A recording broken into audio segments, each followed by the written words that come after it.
செந்தமிழ் நாடென்னும் போதினிலே இன்பத்தேன் வந்து பாயுது காதினிலே.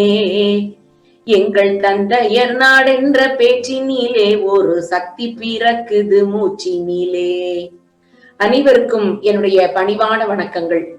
சிங்கப்பூரில் இருந்து கொண்டு கவிமாலை என்ற ஒரு அற்புதமான இலக்கிய உள்ளங்களை இணைக்கிற நிகழ்ச்சியை ஏற்பாடு செய்து நம்முடைய பழந்தமிழ் இலக்கியங்களில் குறிப்பாக சிற்றிலக்கிய சீர்வரிசையை தமிழர்கள் அனைவருக்கும் சீராக கொடுத்து கொண்டிருக்கிற அந்த அமைப்பை சார்ந்த அனைத்து பெருமக்களுக்கும் என்னுடைய பணிவான வணக்கங்கள். இந்த நிகழ்வை செவிமடுத்துக் கொண்டிருக்கிற அனைத்து இலக்கிய உள்ளங்களுக்கும் என்னுடைய வணக்கங்கள். சிற்றிலக்கியங்களினுடைய வரிசை என்பதில் இன்றைக்கு நாம் பார்க்க இருக்கிறது கோவை இலக்கியம். கோ என்று சொன்னாலே தலைமை தன்மை, இறைத்தன்மை என்றெல்லாம் நாம் பார்க்கிறோம். அப்படி தன்னுடைய பெயரிலேயே கோவை தாங்கி இருக்கிற ஒரு சிற்றிலக்கிய வகை என்று சொன்னால் அது கோவை இலக்கியத்தை தான் நாம் குறிப்பிடலாம். கோவை என்பது ஒரு தொடர்ச்சி என்று பொருள். எந்த ஒன்றையும் நாம் கோர்வைப்படுத்தி பார்க்கிற பொழுது அதற்கு ஒரு அழகு. உதிரி உதிரியாக கிடக்கிற மலர்கள் எல்லாம் ஒன்றிணைத்து மாலையாக்குகிற பொழுது அதற்கு ஒரு தனி கலை கிடைக்கிறது அல்லவா?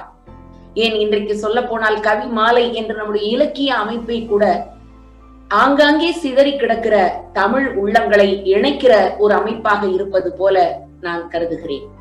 அப்படித்தான் கோவை இலக்கியத்தையும் நம்முடைய முன்னோர்கள் வகுத்து வைத்தார்கள். ஏதாவது ஒரு கருத்தை கோர்வையாக கூறுதல் அல்லது கோவைப்படுத்தி கூறுதல், இதைத்தான் கோவை இலக்கியம் என்று நாம் குறிப்பிடுகிறோம். அதில் என்ன கோவை, எதை கோவைப்படுத்துகிறார்கள் என்று சொன்னால் அகச்செய்திகளை அகப்பொருளை கோவைப்படுத்தி பாடுதல் என்பதற்காக தோற்றுவிக்கப்பட்ட ஒரு மிகச்சிறந்த இலக்கிய வகை என்று நாம் கோவை இலக்கியத்தை குறிப்பிடுகிறோம். யாருக்குத்தான் பிடிக்காது அகச்செய்திகளை பற்றி கூறுவது என்றால்?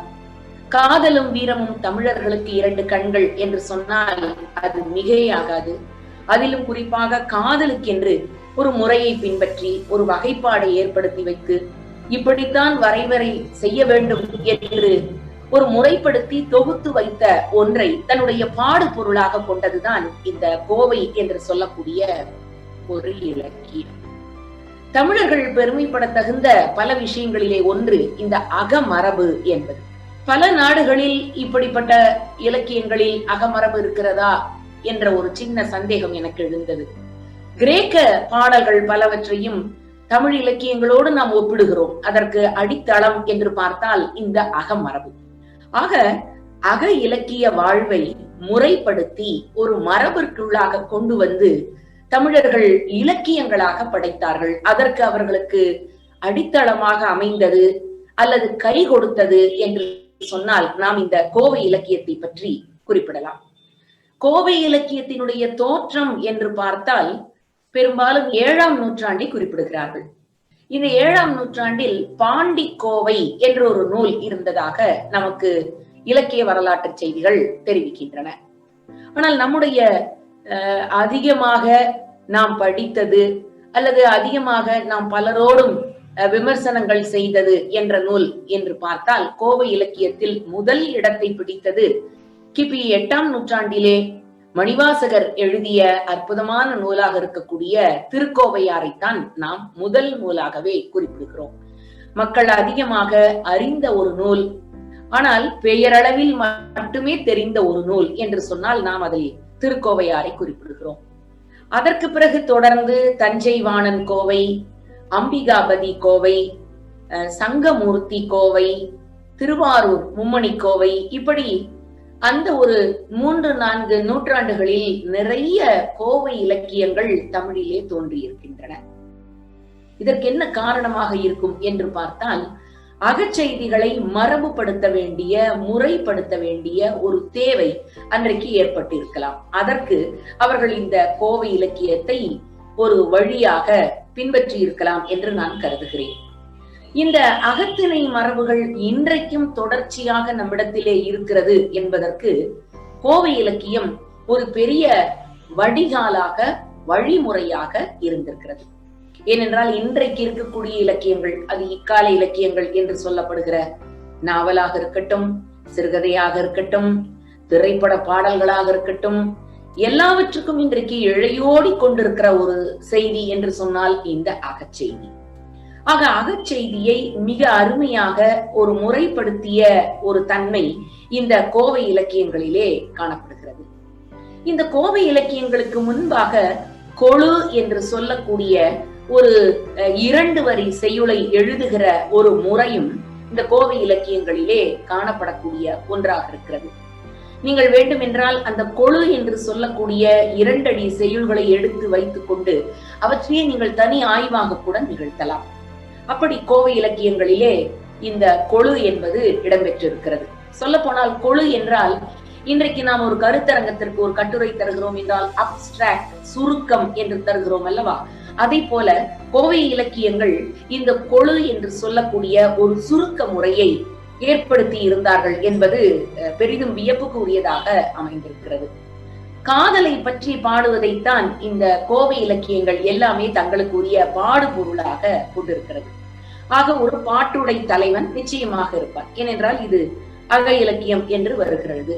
அதே போல பாட்டுடை தலைவி, இந்த பாட்டுடை தலைவன், பாட்டுடை தலைவி இவர்களுடைய பெயர் குறிப்பிடப்படக்கூடாது என்பது நம்முடைய அகமரபு. அதை இந்த கோவை நூல்கள் எல்லாமே மிகச்செம்மையாக பின்பற்றி இருக்கின்றன. இந்த இடத்தில் நான் ஒரு கூடுதல் தகவலை சொல்ல விரும்புகிறேன். ஒரு 4-5 நாட்களுக்கு முன்பாக இந்த தலைப்பு தொடர்பாக புதுச்சேரி பல்கலைக்கழகத்தினுடைய மதிப்பிற்குரிய பேராசிரியர் செல்லப்பெருமாள் ஐயா அவர்களிடத்தில் உரை நிகழ்த்தி கொண்டிருந்த பொழுது அவர் ஒரு செய்தியை எனக்கு சொன்னார். பண்பாட்டு மானிடவியல் என்று இன்றைக்கு நாம் அதிகம் பேசுகிறோம். இந்த பண்பாட்டு மானிடவியல் நோக்கில் திருக்கோவையாரை மட்டுமே தனி ஆய்வாக நிகழ்த்தலாம் என்று அவர் சொன்ன பொழுது எனக்கு மிகுந்த ஆச்சரியத்தை தந்த ஒரு செய்தியையும் பகிர்ந்து கொண்டார்.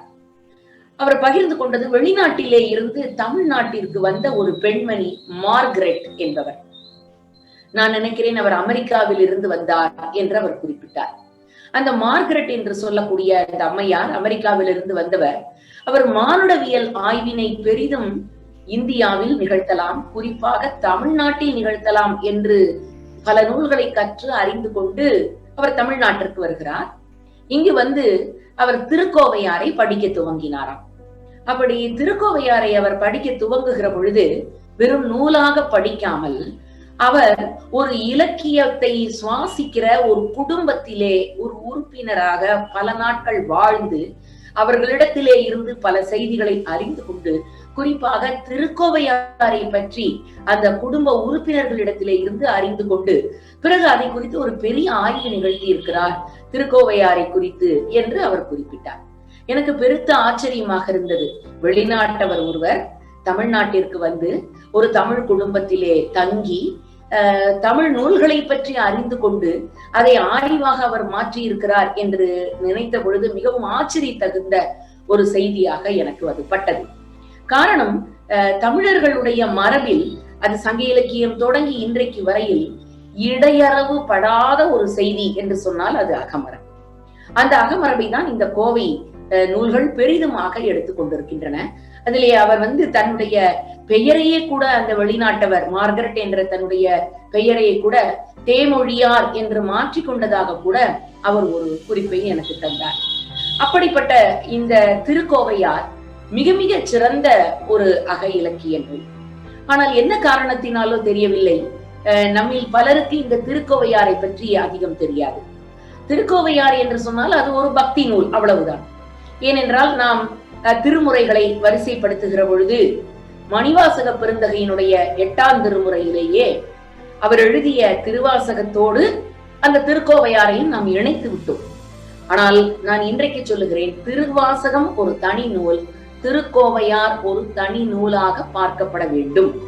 வருங்கால தலைமுறை திருவாசகத்திற்குள்ளாகவே திருக்கோவையாரை இணைத்து விடுகிறார்கள். அப்படி அல்லாமல் திருவாசகத்திற்கு எவ்வளவு சிறப்பு இருக்கிறதோ, ஒரு வாசகத்திற்கும் உருகாத தன்மை அதற்கு இருப்பது போலவே திருக்கோவையாருக்கும் தனித்த சிறப்பு இருக்கிறது. அது நாம் தனித்து ஆராயப்பட வேண்டிய ஒரு மிகச்சிறந்த நூல் என்பதை வருங்கால தலைமுறை கண்டிப்பாக உணர வேண்டும்.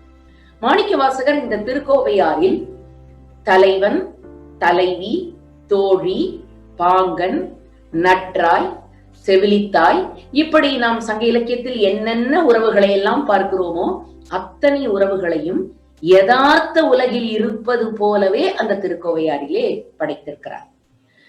அன்பிற்கினிய சான்றோர் பெருமக்களை, இந்த நேரத்தில் இன்னொரு செய்தியையும் நான் உங்களோடு பகிர்ந்து கொள்கிறேன். இந்த நாள் மிக மிக முக்கியமான நாள். உங்களுக்கெல்லாம் தெரியும், திருவாதிரை திருநாள். இந்த திருவாதிரை திருநாளுக்கும் நான் இன்றைக்கு திருக்கோவையாரை உங்களோடு பகிர்ந்து கொள்வதற்கும் ஒரு இயற்கையான ஒரு பொருத்தம் அமைந்திருக்கிறது என்றுதான் நான் சொல்ல வேண்டும். என்ன காரணம் என்றால், நடராஜ பெருமானுக்கு மிக அழகாக அந்த ஆனந்த தாண்டவ தரிசனத்தை பார்த்த நாளை திருவாதிரை என்று இந்த மார்கழி மாதத்திலே நாம் குறிப்பிடுகிறோம். அந்த மார்கழி மாதத்தில் திருவாதிரை திருநாளில் இந்த திருக்கோவையார் என்ற நூலை படிக்கிற பொழுது அதனுடைய பொருத்தம் மிக அழகாக ஒன்றிணைந்து வருகிறது. இதை பொறுத்த அளவிற்கு நான் ஏற்கனவே குறிப்பிட்டதை போல அந்த ஆங்கில நாட்டிலே இருந்து வந்த, வெளிநாட்டவர் அமெரிக்காவிலே இருந்து வந்த அந்த அன்பு சகோதரியார் மார்கரெட் என்பவர் திருக்கோவையாரை படித்துவிட்டு ஆங்கிலத்திலே ஒரு நூல் எழுதியிருக்கிறார். உங்களுக்கு வாய்ப்பு கிடைக்கும் என்றால் உங்களுடைய நூலகத்தில் அவசியம் இருக்க வேண்டிய ஒரு அற்புதமான நூல் என்று சொன்னால் நான் இப்பொழுது தருகிறேன். Notes of love in Tamil family. Notes of love in Tamil family என்று மார்கரெட் அவர்கள் எழுதிய நூல். தான் தங்கி உறவாடிய அந்த இலக்கிய அந்த குடும்பத்தில் அவர்களுடைய முறைகள், அவர்களுடைய வாழ்க்கை தன்மைகள் எல்லாவற்றையும் இந்த திருக்கோவையாரோடு பொருத்தி அவர் எழுதியிருக்கிறார். எனக்கு தெரிய ஒரு இலக்கிய நூலை ஒரு வாழ்ந்து கொண்டிருக்கிற ஒரு குடும்பத்தோடு பொருத்தி பார்க்க முடியும் என்று சாதித்தது இந்த கோவை இலக்கியமான திருக்கோவையார் என்று சொல்லிக் கொள்வதிலே எனக்கு பெருத்த மகிழ்ச்சி. ஆகவே அவசியம் அந்த நூல் கிடைத்தால் வாசித்து பாருங்கள். இந்த திருக்கோவையாரிலே இருக்கக்கூடிய உரையாடல்கள் மிக மிக அழகான உரையாடல்கள். நீங்கள் நிறைய தலைப்புகளை நான் இந்த கோவை இலக்கிய தொடரிலே உங்களுக்கு தருகிறேன். வாய்ப்பு கிடைக்கும் என்றால் இதையெல்லாம் நீங்கள் தனித்தனியாக ஆராய்ந்து பார்த்து ஒரு பெரிய இலக்கிய ஆராய்ச்சியை அல்லது இலக்கிய கட்டுரையையே நீங்கள் எழுதலாம். திருக்கோவையாரிலே இருக்கக்கூடிய உரையாடல் நலம் என்று நீங்கள் ஒரு கட்டுரையே எழுதலாம். அந்த அளவிற்கு உரையாடல்கள் அவ்வளவாக காணப்படுகிறது. இந்த ஆன்மாவைத்தான் உயிர் என்று திருக்கோவையார் குறிப்பிடுகிறது. தோழியாக இறைவனால் நமக்கு கிடைக்கக்கூடிய திரு அருள் இருக்கிறதே, அதுதான் நமக்கு தோழி. சிவபெருமானை தலைவி என்று வைத்துக் கொண்டு ஒரு அகத்துறை இலக்கியத்தை படைப்பதாக சிலர் குறிப்பிடுகிறார்கள். இன்னும் சிலர் சிவனை தலைவியாக கூறுவது என்பது நம்முடைய மரபு அல்ல, இறைவனை பரம்பொருளை தலைவனாகவும் இந்த உலகத்திலே பிறந்திருக்கிற உயிர்களை தலைவியாகவும் கொண்டு எழுதப்பட்ட ஒரு அற்புதமான காவியம்தான் இந்த திருக்கோவையார் என்று பலரும் இதற்கு விரிவான ஒரு உரையையும் தந்திருக்கிறார்கள். திருக்கோவையாரை படிக்கிற பொழுது உங்களுக்கு 3 விஷயங்களை நான் பதிவு செய்ய விரும்புகிறேன். ஒன்று தெய்வீகம், இரண்டாவது அதில் இருக்கக்கூடிய செய்யுள் நலம், மூன்றாவது அதில் இருக்கக்கூடிய ஒரு சாதாரண யதார்த்தவாதம், நடப்பியல். ஆக தெய்வீகம், இலக்கியம், நடப்பியல், இந்த 3ஐயும் இணைத்து கொண்டு ஒரு பயணப்படுகிற ஒரு இலக்கிய வகையாக நான் கோவையிலே இருக்கக்கூடிய இந்த திருக்கோவையாரை குறிப்பிடுகிறேன். அடுத்ததாக இன்னொரு ஒரு செய்தி, திருக்கோவையாரை நீங்கள் படிக்கிற பொழுது நிறைய உருவகங்கள் இருக்கிறது. இந்த உருவகங்களை எல்லாம் தனித்து எடுத்து நீங்கள் மிகச்சிறந்த கட்டுரையாக அமைக்கலாம். திருக்கோவையாரினுடைய உருவகங்கள். அதற்கு அடுத்தாற் போல தமிழர்களுடைய பண்பாடு, பண்பாட்டினுடைய வேர் ஆழமாக பதிவு செய்யப்பட்டிருக்கிற ஒரு நூலாக நாம் இந்த திருக்கோவையாரை காணலாம். ஆக இதிலே பண்பாட்டு பின்புலம் எவ்வாறு இருக்கிறது என்று நீங்கள் திருக்கோவையாரிலே பார்க்க முடியும். அதே போல உணர்வு வயப்பட்ட ஒரு பண்பாட்டை தாண்டி நிறைய ஆகு பெயர்களாக இந்த அற்புதமான நூலிலே காண கிடைக்கிறது. பெரியோர்களே, தமிழர்களுடைய மரபு என்று பார்க்கிற பொழுது அதிகம் உணர்வுக்கு முக்கியத்துவம் தருகிற ஒரு மரபை நாம் பார்க்க முடிகிறது. வெளிநாட்டவர்கள் அல்லது அவர்களுடைய இலக்கியங்கள் என்று பார்த்தால் அறிவு சார்ந்த தன்மையும், கிழத்திசை இலக்கியங்கள், குறிப்பாக இந்திய இலக்கியங்கள், அதிலும் குறிப்பாக தமிழ் இலக்கியங்கள் என்று பார்த்தால் உணர்வுக்கு அதிக முக்கியத்துவம் கொடுக்கக்கூடிய ஒரு தன்மையை நம்மால் காண முடிகிறது. நான் உதாரணத்திற்கு சொல்ல வேண்டும் என்றால், ஒரு தலைவனுக்காக தீ குளிக்கிற தன்மை, ஒரு நடிகனுக்காக தீ குளிக்கிற தன்மை, இன்னும் சொல்ல போனால் நல்ல தங்காள் கதைகள், அண்ணன்மார் கதைகள், இன்னும் கொஞ்சம் இறங்கி இக்கால இலக்கியத்திற்கு வந்தால் நாவல்கள், இன்றைக்கும் வெளிவருகிற தொலைக்காட்சி தொடர்கள், இது அத்தனையுமே பாசமலரை போன்ற திரைப்படங்கள், இவை அனைத்துமே ஒரு உணர்வு வயப்பட்ட ஒரு சூழலை இந்த உலகத்திற்கு அளிப்பதாகத்தான் நான் நினைக்கிறேன். இதுதான் கோவை இலக்கியத்தினுடைய அடிநாதம். ஏனென்றால் புறம் என்பது ஓரளவிற்கு அறிவு சார்ந்த விஷயங்களையும், அகம் என்பது ஓரளவிற்கு உணர்வு சார்ந்த செய்திகளை உள்ளடக்கி இருப்பதை நாம் காண முடிகிறது. உதாரணத்திற்கு நான் ஒன்று தருகிறேன். பாவை பாடல்களையும் இந்த கோவை இலக்கியத்திற்கும் ஒரு நெருங்கிய தொடர்பு இருக்கிறது. பாவை பாடல்கள் எல்லாமே உணர்வு வயப்பட்ட பாடல்கள். உறங்குகிறவரை எழுப்புவது போல, உன் தலைவன் அவனை நான் எழுப்புவதற்கு நான் பாடப்போகிறேன் என்று நேற்று சொன்னாய், இன்றைக்கு உறங்கிக் கொண்டிருக்கிறாயே என்று சொல்லுவது போல, மணலிலே பாவை செய்து வைத்து வழிபட்டு நல்ல கணவனை பெற வேண்டும் என்று வரம் கேட்பது போல, இவையெல்லாம் பாவை பாடல்களினுடைய அடித்தளம். இந்த பாவை பாடல்களுக்கும் இந்த கோவை இலக்கியத்திற்கும் ஒரு மிகச்சிறந்த தொடர்பு இருப்பதை நாம் அறிய முடிகிறது. இதை கூட நாம் கொஞ்சம் ஆழமாக சிந்தித்தோம் என்றால் நிறைய செய்திகளை நம்மாலே பெற முடியும். அந்த விதத்தில் இந்த திருக்கோவையாருக்கு பக்தி மருந்தில் தேன் கலந்து கொடுத்த ஒரு நூல் என்ற ஒரு பெயர் இருக்கு. ஏனென்றால் பக்தி என்று சொன்னால் நம்மில் பலருக்கு அது எட்டாக்கனியாக புரியாத ஒரு செய்தியாக இருக்கும். ஆனால் இறைவனை வணங்குதல் என்ற அந்த உணர்வை, பக்தி உணர்வை இந்த திருக்கோவையார் தேன் மருந்தை தேனில் கலந்து கொடுப்பது போல நமக்கு தருவதாகத்தான் இந்த பாடல்கள் அனைத்துமே அமைந்திருக்கின்றன.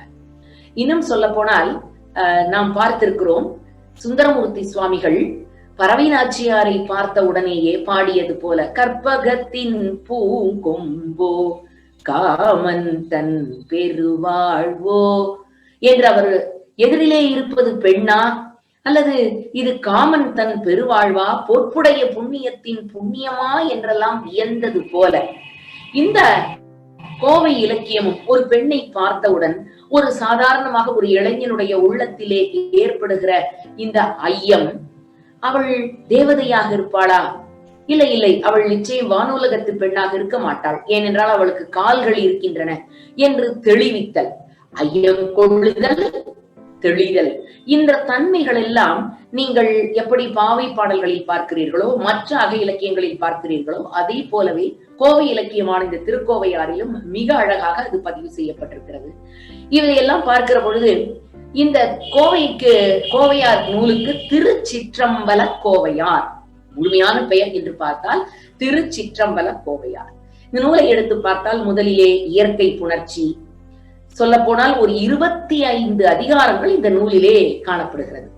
பெரும்பாலும் கோவை இலக்கியங்கள் அனைத்துமே 400 செய்யுள்கள், இதை அவர்கள் ஒரு வரையறுக்கப்பட்ட ஒரு அடிகளாக கொண்டிருக்கிறார்கள். 400 செய்யுள்கள் எழுதினால்தான் அது கோவை இலக்கியம் என்ற பெயரை பெற்றிருக்கிறது. அதே போல இந்த திருக்கோவையாருக்கு பேராசிரியர் அவர்களுடைய உரை மிக மிக அழகான ஒரு உரை. இந்த பேராசிரியரும் தொல்காப்பிய பொருளதிகாரத்திற்கு உரை எழுதிய பேராசிரியரும் ஒருவரா என்பதும் இன்றைக்கு நாம் சிந்திக்க வேண்டிய ஒரு செய்தி. அதே போல ஒவ்வொரு பாடலிலும் 2 விஷயங்கள், ஒன்று உலகியல் பொருள் இருக்கும், மற்றொன்று ஆழ்ந்து படித்தோம் என்றால் அதற்குள்ளே ஒரு ஆன்மீக, ஒரு மெய்ஞான பொருள் இருக்கும். அப்படித்தான் இந்த நூலை மாணிக்கவாசகர் எழுதியிருக்கிறார். தில்லையிலே இருக்கக்கூடிய நடராஜ பெருமான் முன்பு ஒரு சித்திர கூடம் என்ற ஒரு அற்புதமான கூடத்தை திருமங்கை ஆழ்வார் பெருமாளுக்காக கட்டுகிறார். அந்த காலகட்டத்திலேதான் மாணிக்கவாசகர் இந்த நூலை எழுதியிருக்கிறார் என்ற காரணத்தினால் இதனை 8ஆம் நூற்றாண்டு நூல் என்று குறிப்பிடுகிறார்கள். குமரகுருபரர் இந்த நூலுக்கு ஒரு அழகான பெயர் தருகிறார், காமம் சான்ற ஞான பனுவல். காமம் சான்ற ஞான பனுவல். காமம் அகச்செய்தியும் இருக்கிறது, ஞானமும் அதிலே இருக்கிறது என்று காமத்தையும் ஞானத்தையும், அதாவது சிற்றின்பத்தின் வழியாக ஒரு பேரின்ப நிலையை நாம் பெறுவதற்கு இந்த நூல் மிகச் சிறப்பாக உணர்கிறது நமக்கு. அதே போல மனோரஞ்சிதம் என்கிறார்கள். நீங்கள் மனதில் என்ன நினைத்துக் கொண்டு இந்த கோவை நூலை படிக்கிறீர்களோ அது அந்த மனத்தை உங்களுக்கு தரும் என்று குறிப்பிடுகிறார்கள். இதிலே ஒரே ஒரு பாடல், ஒரு பானை சோற்றுக்கு ஒரு சோறு பதம் என்று சொல்லுவார்களே, அப்படி ஆரணங்கான் என்பர் அந்தன யோகியர் ஆகமத்தின் காரணம் காண் என்பர் காமுகர் காமனன் நூல் என்பர் ஏரணங்காண் என்பர் எண்ணார் எழுத்தென்பர் இன்புலவோர் சீரணங்காண் என்பர் சிற்றம்பல கோவையை செப்பிடினே சிற்றம்பல கோவையை செப்பிடினே. இந்த நூலிலே இருக்கிற ஒவ்வொரு சொல்லுக்கும் ஒவ்வொரு தளத்திலே பொருள் நிறைந்ததாக இருக்கிறது. நீங்கள் தனியாக ஒரு அகராதியே போடலாம். திருக்கோவையார் நூலுக்கு மட்டுமே ஒரு தனி அகராதி போடலாம். அந்த அளவிற்கு வஞ்சித்தல், உதாரணத்திற்கு ஒன்று சொல்லுகிறேன், வஞ்சித்தல் என்று ஒரு சொல். நம்மை பொறுத்த அளவிற்கு என்ன சொல்லுவோம்? வஞ்சித்து விட்டால் என்று நாம் சொல்லிவிட்டு போய்விடுவோம், ஏமாற்றி விடுவோம் என்று. மறுமொழியை வெளிப்படையாக கூறாமல் பிரிதொன்றாக கூறுதல் என்று வஞ்சித்தல் என்பதற்கு இந்த நூலானது பொருள் தருகிறது. இப்படி பேரின்பமான அன்பே சிவமாக, அருளே காரணமாக, சுத்த அவத்தையே நிலமாக, நாயகையே பரம்பொருளாக, நாயகனே பக்குவப்பட்ட ஆன்மாவாக, தோழியே திருவருளாக, தோழனே ஆன்ம போகமாக, நற்றாயே பறையென்று சொல்லுகிற கருவியாக கொண்டு இந்த கோவை நூல் எழுதப்பட்டு எல்லாருடைய நெஞ்சத்திலும் ஒரு தனித்த இடத்தை பிடித்திருக்கிறது. சிவனுடன் பராசக்தி இணைந்திருக்கிற தன்மையை இந்த உலகம் முழுக்க நிறைந்திருக்கிறது என்று திருக்கோவையார் காட்டுகிறது. சிவ தத்துவத்திலே இருந்து சக்தி தத்துவம் பிறந்தது, சக்தி தத்துவத்திலே இருந்து சக்தி தத்துவமான சதாசிவ தத்துவம் பிறந்தது, சதாசிவத்திலே இருந்து தன் ஒரு பாகமாக உமையம்மையை ஈசன் இணைத்துக் கொண்ட தன்மை பிறந்தது என்று அடுக்கடுக்காக, அதுதான் கோவை என்று பொருள்.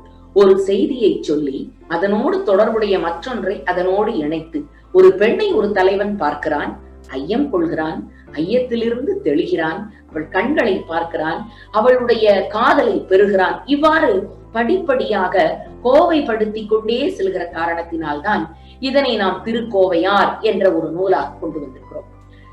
பெரியோர்களே, திருக்கோவையாரை பற்றி நான் சொன்னேன். அதே நேரத்தில் இன்னொரு தனித்த ஒரு சிறப்பு வாய்ந்த கோவை நூலையும் நேர குறைவு காரணமாக உங்களுக்கு நான் அறிமுகப்படுத்த கடமைப்பட்டிருக்கிறேன். தஞ்சை வாணன் கோவை. நீங்கள் திருக்கோவையாருக்கு எத்தனை சிறப்புகள் சொல்லுகிறோமோ அதே போல சிறப்பினை கொண்ட ஒரு மற்றொரு நூல் இந்த தஞ்சை வாணன் கோவை. இது சொல்ல போனால் 13ஆம் நூற்றாண்டிலே பொய்யாமொழி புலவர் என்பவராலே எழுதப்பட்டது இந்த தஞ்சை வாணன் கோவை. இந்த தஞ்சை வாணன் கோவையினுடைய தலைவன் பெயர் பார்த்தால் சந்திரவாணன். சந்திரவாணன் என்பவன், அவன் தஞ்சையை சார்ந்த காரணத்தினால் அவனை தஞ்சை வாணன் என்று அழைத்தார்கள். அந்த தலைவன் பெயராலேயே தஞ்சை வாணன் கோவை என்று இந்த நூலுக்கு பெயரையும் அமைத்தார்கள். இந்த நூலிலே இருக்கக்கூடிய ஒரு சிறிய பாடல் மிக சுவையான ஒரு பாடல். அதாவது ஒரு தலைவன் அவன் தலைவியை சந்திக்கிறான். சந்தித்த உடனேயே சிந்திக்கவே இல்லை, இருவருமாக தங்களுடைய இதயத்தை மாற்றிக் கொள்ளுகிறார்கள். ஆனாலும் இந்த தலைவனுக்கு ஒரு சின்ன சந்தேகம். இவள் என்னை விரும்புகிறாளா இல்லையா? எப்படி கேட்டு தெரிந்து கொள்வது?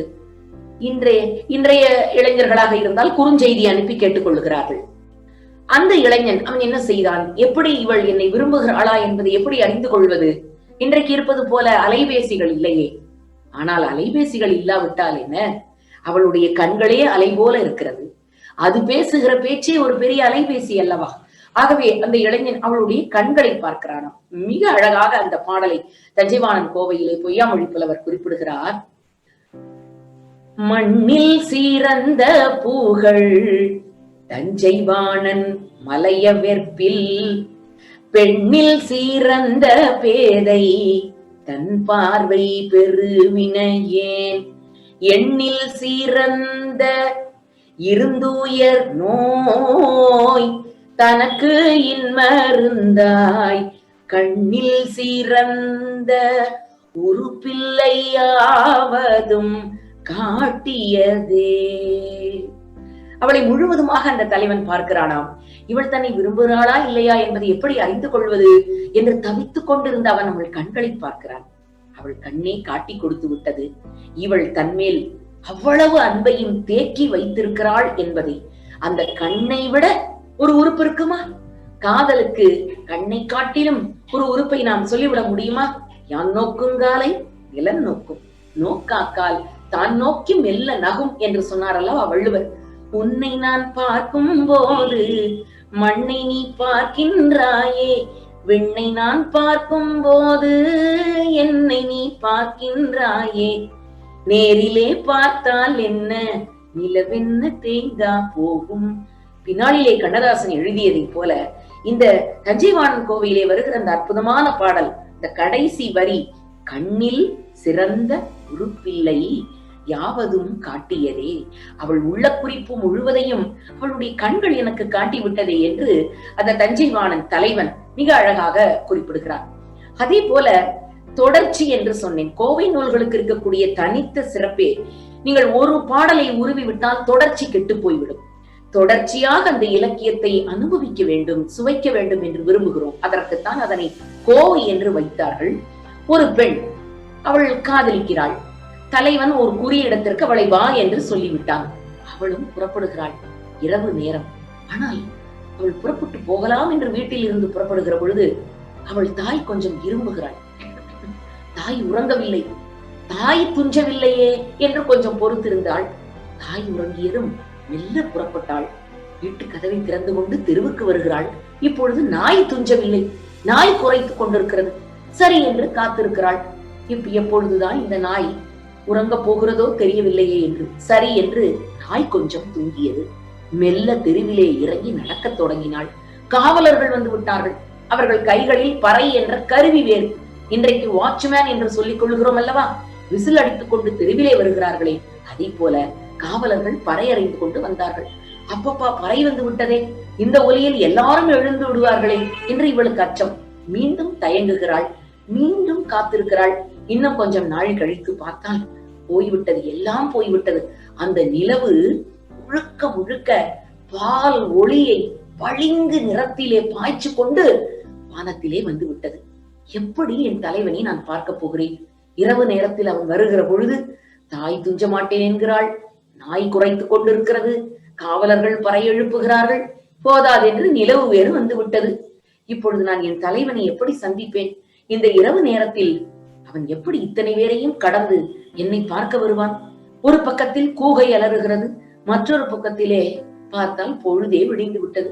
கோழி கூவத் தொடங்கியது. பாருங்கள், ஒரு சாதாரண பெண்ணினுடைய உள்ளத்தில் தன் தலைவனை காண வேண்டும் என்ற அவா முகிழ்த்து, அந்த அவா நிறைவேற விடாமல் எத்தனை தடைகள் வந்தன என்பதை அடுக்கடுக்காக இந்த தஞ்சைவாணன் கோவை நூல் தருகிற பொழுது மிகவும் மகிழ்ச்சியாக இருக்கிறது. இந்த இலக்கியத்தை படிக்கிற பொழுது நமக்கு பெருத்த சிறப்பு. இப்படித்தான் ஒவ்வொரு கோவை நூலும் ஒரு அகச்செய்தியை உள்ளுக்கு வைத்து, அந்த அகச்செய்தி சார்ந்த ஒரு சூழலை நமக்கு ஏற்படுத்தி, ஒரு அகநூலை படிக்க போகிறோம் என்று சொன்னால் அது நமக்கு ஒரு இயற்கை பின்னணியை ஏற்படுத்தி கொடுத்து அதன் மூலமாக நம்மை தொடர்ந்து அந்த நூலை படிக்க வைக்கிறது.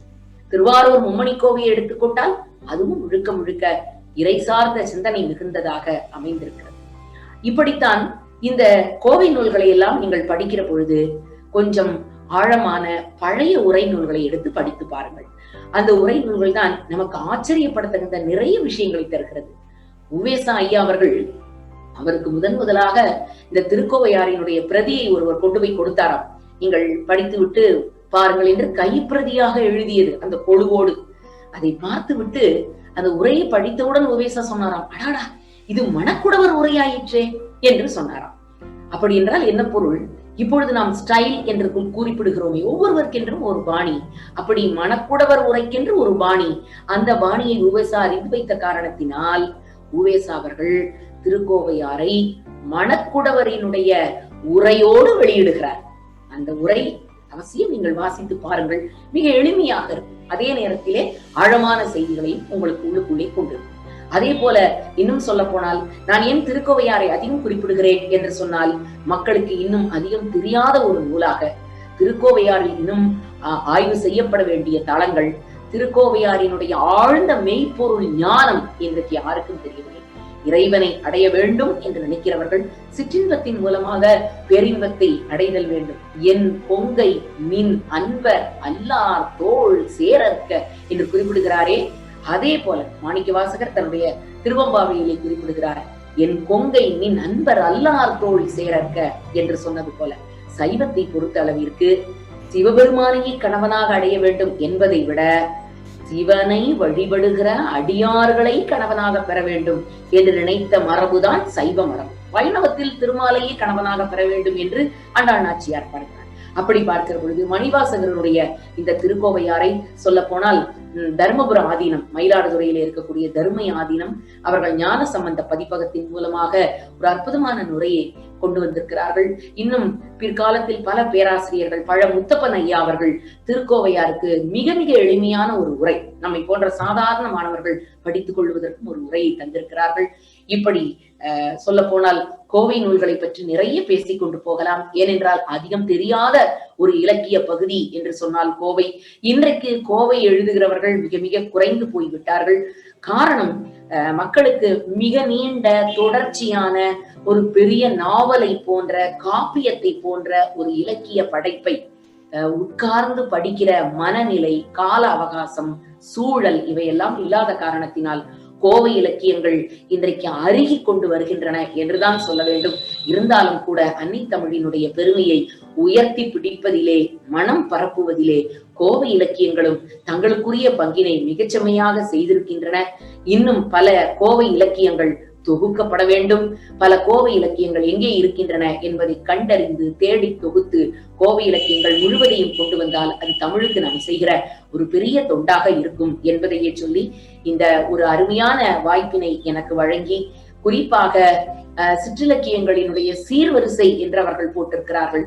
எத்தனை சீர் வைத்தாலும் நமக்கு திருப்தி ஏற்படாது. இன்னும் கொஞ்சம் இது இருக்கலாம், இன்னும் கொஞ்சம் அது இருக்கலாம்.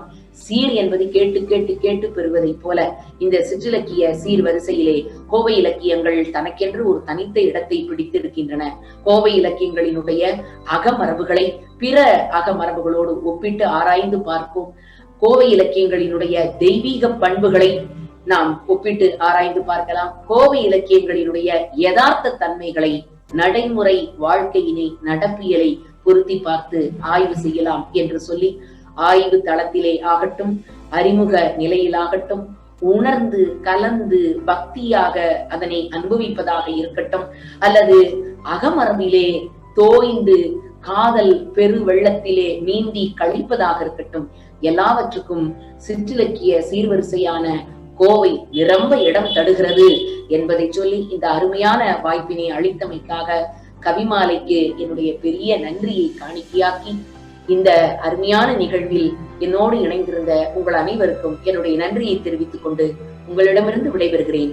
நன்றி, வணக்கம்.